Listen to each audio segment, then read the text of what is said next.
has the effect of taking the ventilation you have to do to warm up all that outside air, taking it off the resistance baseboard. So they're seeing a much lower load than the standard design building is seeing, because that standard heater has to warm up all the outside air that's coming in. So if you think about these apartments, you have 20 or 30 feet of exterior wall. That's your only environmental load. The whole load on the apartment, at 35 degrees outside, it might be 5,000 BTU per hour, or probably less than that, depending on how conservative you are. 2,000 of that is just outside air that you're warming up for ventilation. So, 30 to 50% of your space heating load is outside air, and you can knock that out somewhat with the heat recovery. So, if we go to some other things quickly, the window quality is important because, again, if your only environmental load is this one wall, and half of that is from the windows, then improving the U value can help there. Increasingly, these buildings they have only had heating, but now we have to cool them because they have so much insulation. So window specs, again, help with cooling.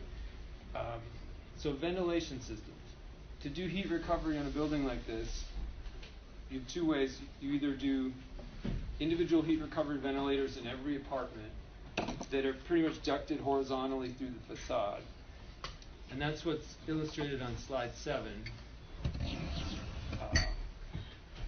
So this takes some planning, architectural arrangement of the unit plans, however they mirrored, and can you space all these facade penetrations appropriately so that you're not sucking in your neighbor's exhaust and all that. This has challenges. It works, and this is kind of the lower cost way to do it. But what are some of the disadvantages to this? These HRVs have filters that need maintenance. They need access to these. You can't put it above a closet that someone's going to fill with stuff. They'll never get to the HRV. You can think of all the potential challenges, but so far it's been maintenance as the main issue. So now, what's the other way to do this? Slide 8 shows you have a central ventilation system that's pushing in outside air into every apartment. And this is kind of a San Francisco building. San Francisco has had a public health code that has required not only extra corridor ventilation, but required MERV 13 filters on outside air to pressurize these buildings. And it's due to particulate pollution along freeway corridors. So they're kind of a leading city in this, but I think this kind of thing will be spreading to many other jurisdictions. So the developers have found the lowest cost way to deal with this is just put a big ventilator on the roof and push air through the duct system down into every apartment. So you already have that in this building as your basic cost of doing business. So now we take the bath exhaust and then return it up to the roof and add ducts to bring it back horizontally to a heat recovery unit.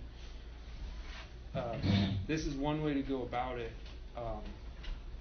People have chosen other routes like use a ventilator that has a gas furnace in the ventilator that's just to bring the outside air up to room temperature before you send it to all the apartments. That's another way of taking the load off all those baseboard heaters because they don't see a load from that. It's met with this gas unit. So you're back to gas again, but you can still pass the building. It's cheaper than the HRV on the roof because of you don't need as much ductwork, and you can still pass the energy code. Did you consider using PTHPs, cheap PTHPs? No, because I welcome that input. I would like to figure out how to do that because now increasingly we need cooling too. I mean, people don't know it yet, but I think we will. So with those we can start to cool things. But these buildings are all in urban areas, and the architects want to have their signature look on the building, and it doesn't include lots of little package units sticking out. Well, what if they're just a grill? You sent me that screen. presentation. That was good. Can you conceal it somehow behind a grill? I would like to go there and figure out how to do that. Do it as a flat facade.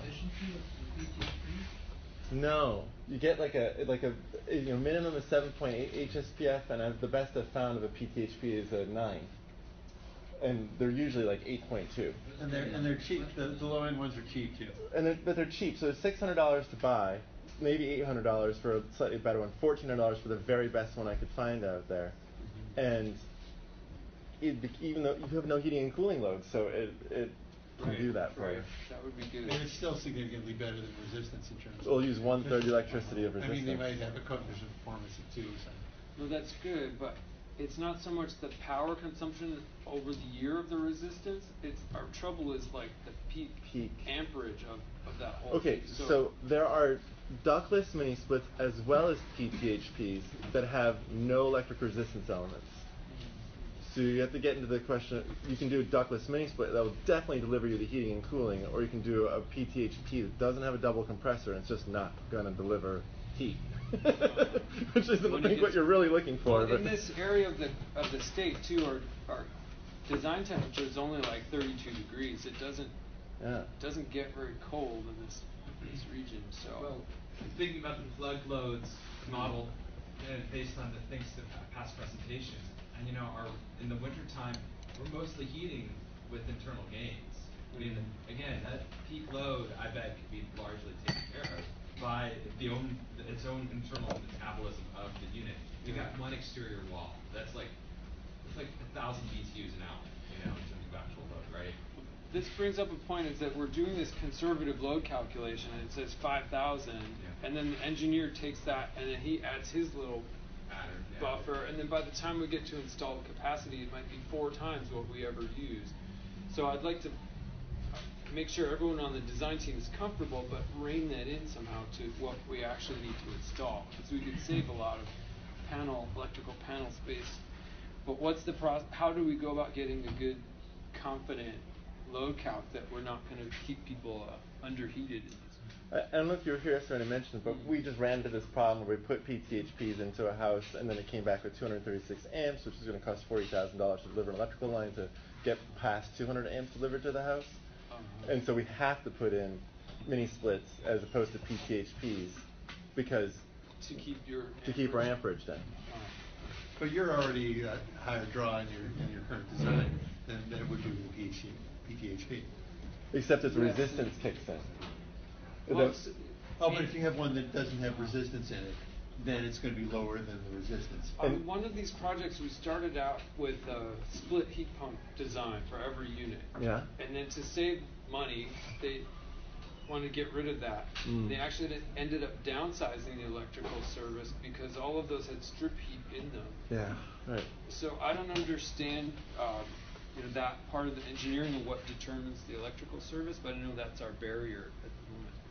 But quickly I wondered, did you look at a fresh air bypass on the individual heat pump, or the individual HRVs rather? no, and that's a good point. We looked at that on one project, like to bring in a pool. You can skip the heat recovery certain times, or it helps you out. We're finding these buildings have a hard time cooling off at night, and so over the summertime they just get increasingly warmer and warmer, and heat recovery ventilation is only working in our favor for 3 or 4 months of the year. The rest of the time it's a burden. It'd be better if we didn't have heat recovery. So we might see if we can make it figure by just dropping the heat recovery altogether and finding some other way to temper the air, or I don't know what the solution is there, but maybe you should go the other way and have ERVs instead of HRVs, so you're not bringing in warm air or recovering warm air in the summertime. We're trying to keep. That's true.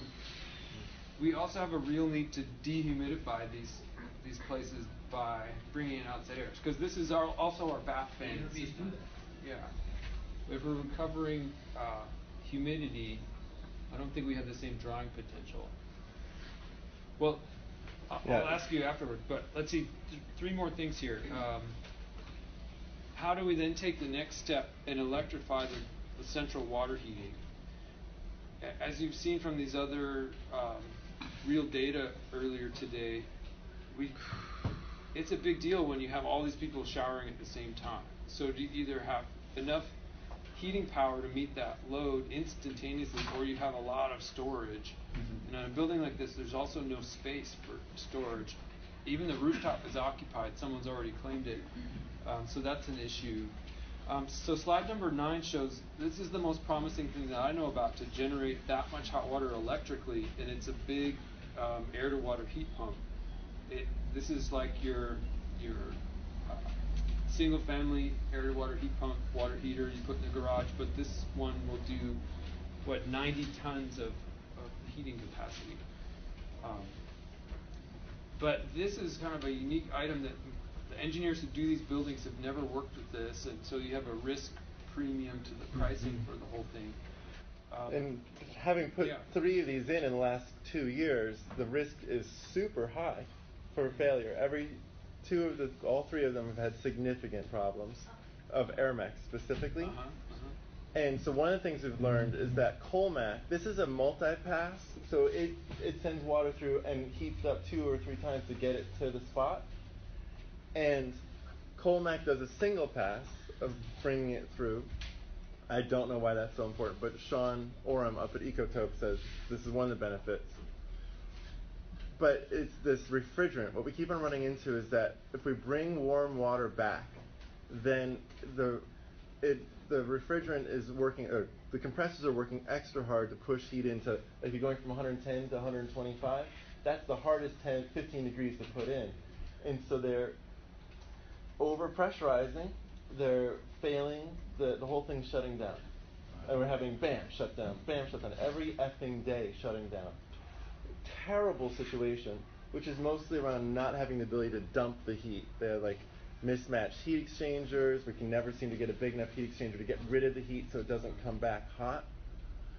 So, the 3 things I know, the sanding that you can do with, people are ganging those up even though they're just like 1.5 tons to 3 tons, but they are putting like 4, 5, 6 of them. That's one. Colmac is the second. AirMac is the third. I wouldn't use AirMac at this point, based upon everything that's happened so far. And the Sandin, I mentioned how it doesn't go through phase change, and therefore it just cannot handle hot water coming back to it at all. Not because it overpressurizes it, but because it just doesn't work efficiently. Yeah.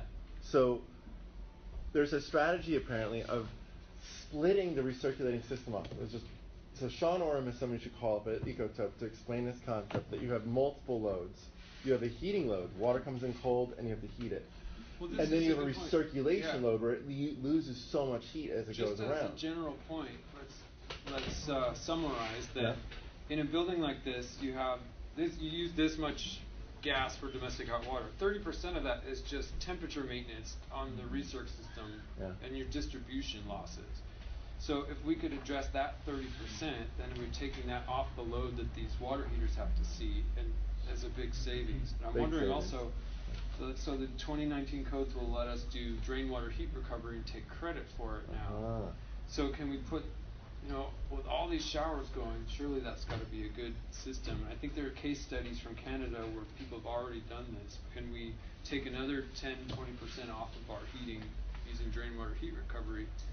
And then again, now our amperage is even lower for these water heaters. So on slide 10, this is a summary of the challenges, just in text here. Space heating in the top bullets, water heating on the bottom bullets. But some other things I haven't talked about yet. When we do something like add another device onto our electrical service, like if we add electric water heating on top of what we already have, then we're just growing our electrical service even more. But if we can take something that we already have on the panel, like an air conditioner, and reject that heat into the domestic hot water, then we're not growing our electric panel. So as we move towards air conditioning in these buildings, then it's okay, that's justifiable, let's put AC on, we'll pay for it. But now let's reject the heat into the domestic hot water. There's our water heater right there. So for some of the year, we can do that. Another aspect is, going back to slide 1, on the far right, we have this giant 270-unit building. It has a lot of commercial space on the ground floor. So I'm working with the engineers and trying to see if it's feasible to take all the air conditioning from that commercial space, reject the heat into the domestic hot water of the building up above. Another way to say that is air-to-water heat pump. So you're cooling off, you're using the air in those commercial spaces as your heat source, and then dumping it into the domestic hot water. So a thing, there's 12 of those buildings in New York City that did that, where management did it. They owned 12 skyscrapers where they had grocery stores underneath, and they took all the refrigerant, and they were existing, and so they very carefully load balanced what they knew was the balance, and they just hooked up a loop where the waste heat would whoop up to the domestic water heater, and they did 60 stories off the grocery store below of domestic hot water, just looped, nothing else fancy.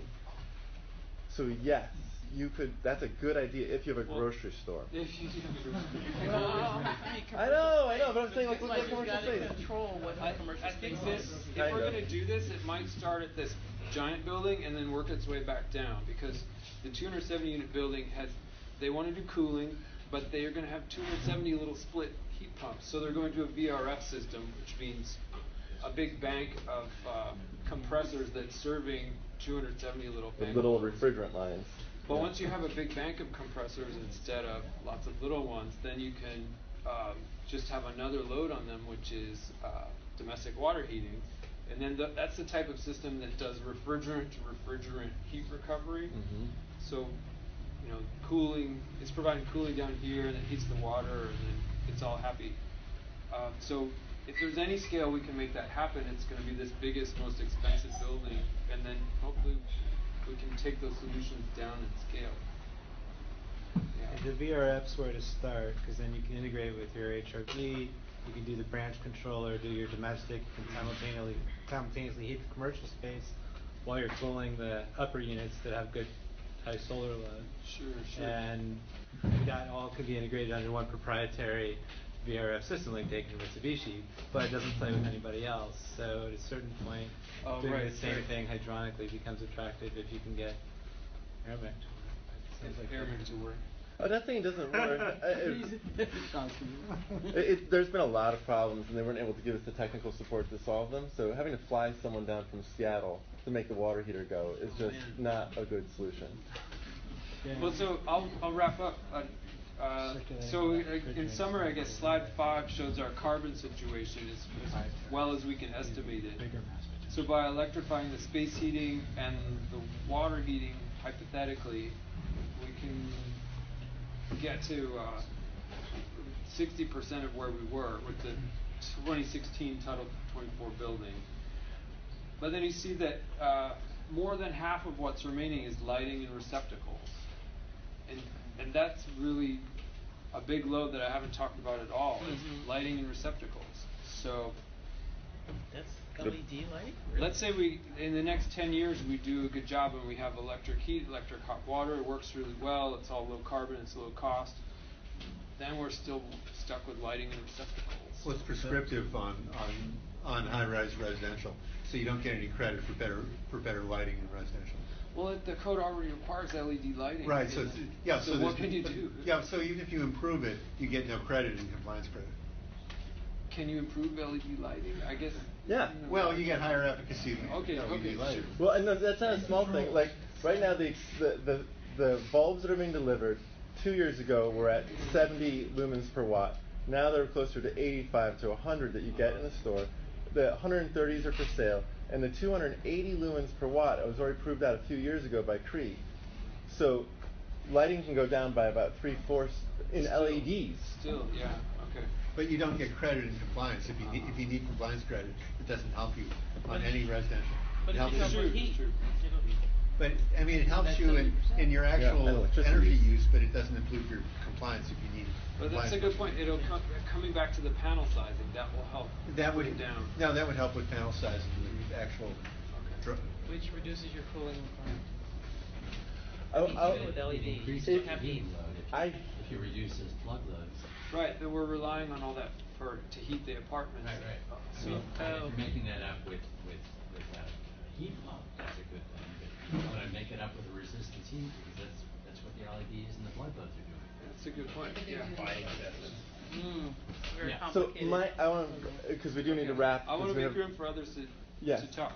I was going to say a combined system in each apartment. Maybe if you skip the variable refrigerant flow gigantic systems, so skip all the central systems, all of which have significant problems, and went down to a 9,000 BTU multi-use product, a heater, a cooler, and a domestic water heater, 1 compressor, 3 jobs. So you can make a little mechanical closet for 9,000 BTU, 20 gallons, hooked up to the 9,000 BTU, would probably be the right match for your apartments. Could you do that? Just make a little pocket? Oh, you could get, if you could get all of that in one appliance that Yes. is no bigger than a refrigerator, Yes. that would really change things. That would be great. That exists and it's on its way. Can it do also the ventilation, like suck in some air? I don't know, but it can do those other 3. Okay. Is that California? No, it's not here yet. Like, it's in China, and it's at the Beacon factory, and many people think that no one wants it. There's this opinion out there, no one wants a tri-purpose heat pump, but they have them. And then even the Chinese factories, like, this is so small, no one seems to want this, not useful. And I'm like, no. Well, Just so give it a little time. For this building, if they can save all the distribution piping, that's a big cost. Huge cost. And to get rid of all your resistance loads. Roof penetrations, wall penetrations, ducting, if we can cut those costs, that really helps. But you still would have the radiant heating, right? With that solution. I think that's a fan coil plus a water heater. Then you have kind of a mini forced air heating in that. Oh, So you're getting the bleed off of the hot water tank. Right. If there is.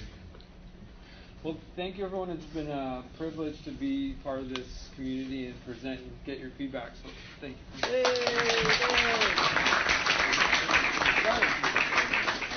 Got it.